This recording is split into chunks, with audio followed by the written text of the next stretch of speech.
경기도가 제94회 전국체육대회에서 12연패를 달성했습니다. 광주 지역의 공기질이 전국 7대 도시 중 가장 깨끗한 것으로 나타났습니다. 평택시가 고덕 신도시 조성사업 1단계 공사를 시작했습니다. 안녕하십니까. YBC 종합뉴스입니다. 먼저 경기도 소식입니다. 경기도가 지난 24일 막을 내린 제94회 전국체육대회에서 12연패를 달성했습니다. 경기도가 해마다 증가하는 산악안전사고에 대비하기 위해 국가지정 번호판을 설치했습니다. 보도에 강효숙 기자입니다.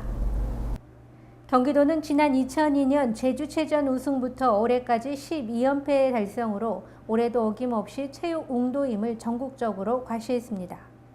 금메달 154개, 은메달 142개, 동메달 134개를 따내며 2위인 서울시와 메달수 100개 차이를 보이며 여유있게 1위의 자리를 지켰습니다.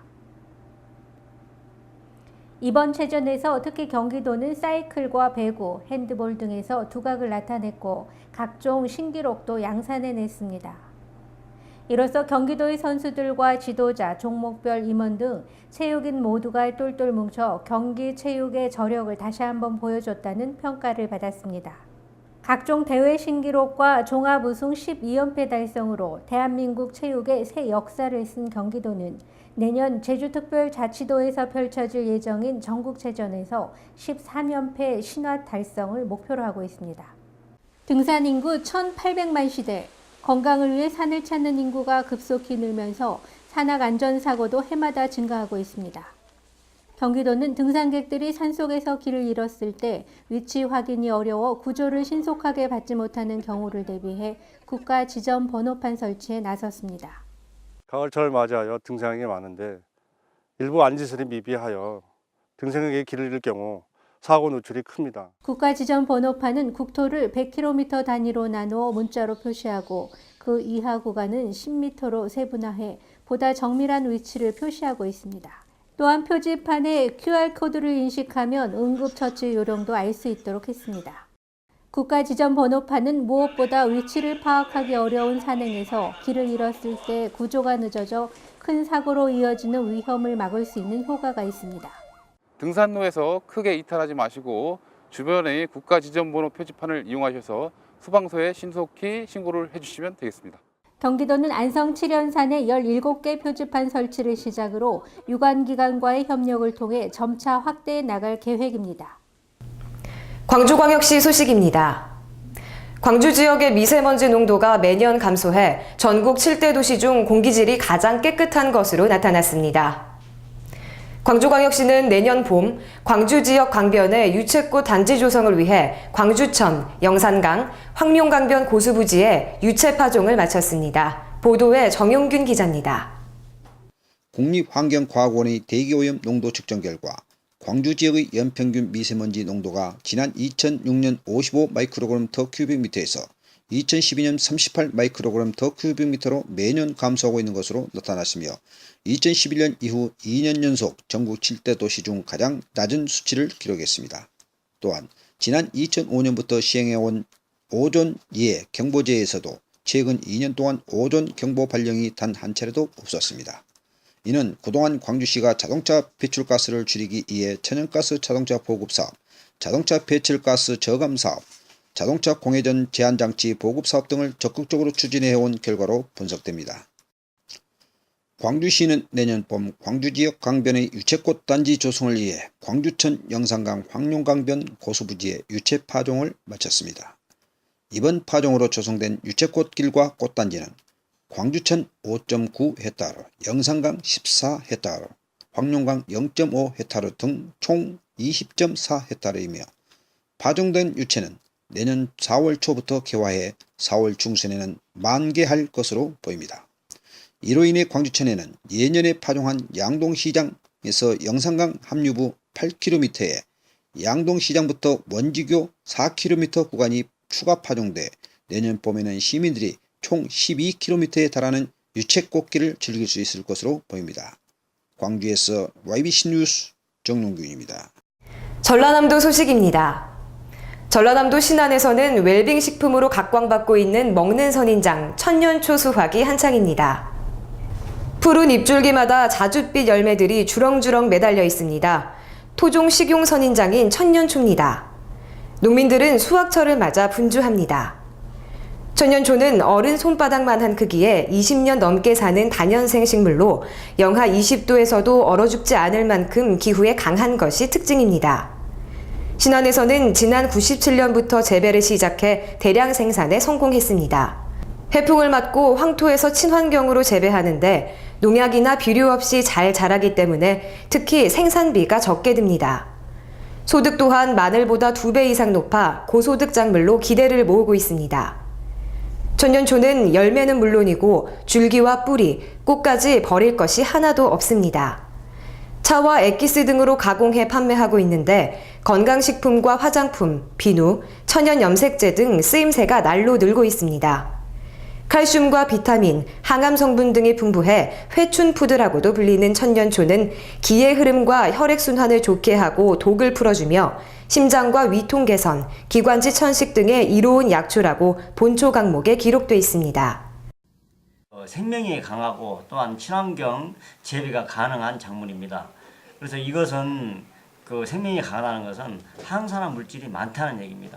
이 항산화는 노화 방지와 질병 예방에 좋은 성분이라고 볼 수 있겠습니다. 건강식품으로 인정받고 있는 신안 토종 천년초가 섬 지역의 새로운 고소득 작물로 떠오르고 있습니다. 전라남도가 기업 현장을 직접 방문해 경영의 어려움을 상담해주는 중소기업 애로 현장 탐방을 추진해 호응을 얻고 있습니다. 전라남도는 지난 2011년부터 439개의 기업을 대상으로 간담회를 개최해 기업하기 좋은 환경을 만들어가고 있습니다. 조달청, 중소기업청, 고용센터 등 유관기관과 함께 판로와 자금, 인력 문제 등 239건을 상담해 217건을 처리하는 성과를 거뒀습니다. 도는 지난해의 경우 농공단지 노후시설 정비사업, 동화 농공단지 인도 설치 문제 등을 해결해 중소기업의 사업 현장 환경을 개선하는 데 최선을 다했습니다.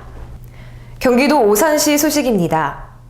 경기도 택시요금이 인상됐습니다. 오산시도 도농복합 가구내 적용돼 택시요금이 올랐습니다.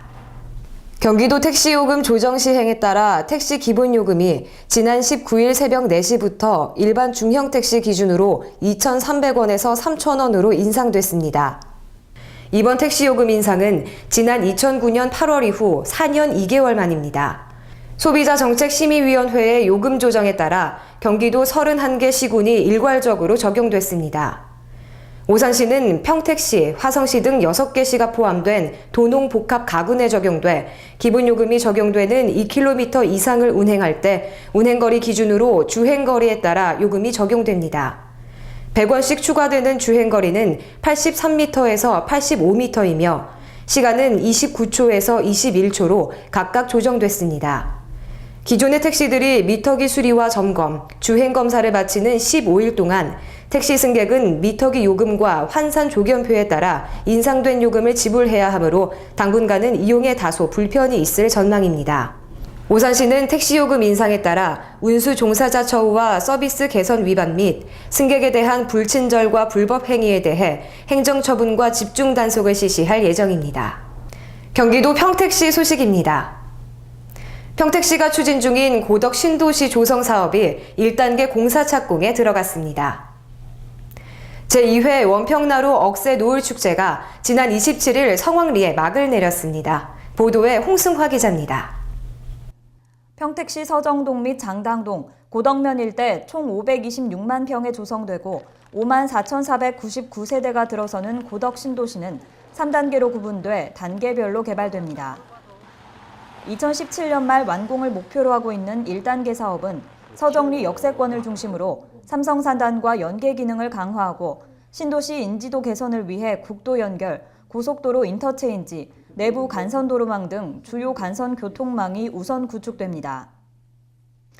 2단계는 행정타운 중심지와 중앙공원 등의 녹지 공간이 조성되며 3단계는 국제교류 특구와 에듀타운 중심으로 개발됩니다. 지금 경기도에서 계속 융복하잖아요. 그거는 주거, 산업, 교육 문화, 복지 모든 부분이 이렇게 하는 부분인데 제가 알기로도 중앙공원은 약 20만 평이에요. 이런 대규모 13만 명 인구 수용하는 중에 20만 평인데 여기에는 시에서도 뭐 2,000석 규모의 예술의 전당 건립 계획도 있고 또한 기존의 그 알파 탄약고 부분을 별도의 문화공원으로 조성하고 그다음에 그 민세 안재용 생가가 있거든요. 그 일대 전체를 역사 공원으로 해서 역사와 문화가 공존하는 이제 도시가 완성되는 거죠. 그래서 별도로 이제 이쪽에 레저 유통하면은 향후로도 그 중국인 관광객 수요를 일정 부분 또 유인할 수도 있고 그래서 평택시 발전을 위해서는 이런 균형적이고 개발 계획적인 도시의 탄생은 시 입장에서 보면 상당히 긍정적인 효과가 너무 넘치나죠. 제2회 원평나루 억새 노을 축제가 지난 26, 27일 이틀 동안 열렸습니다. 평택시 군문동을 시작으로 안성천을 따라 조성된 2km의 갈대와 억새밭을 볼 수 있는 원평나루에서 펼쳐진 이번 축제에는 8개 단체 회원과 시민 5천여 명이 참석했습니다.